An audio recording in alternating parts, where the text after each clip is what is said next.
Panginoon namin Diyos, kasiyahan mo nawa ang aming mga kaluluwa ng iyong mahal na grasya at yayaman dahilan sa pamamagitan ng ating ay nakilala namin ang pagkakataong tao ni Jesucristong anak.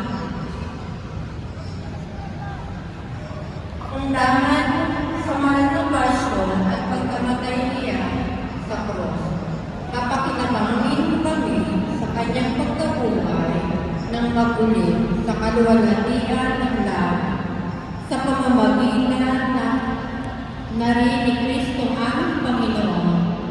Amen.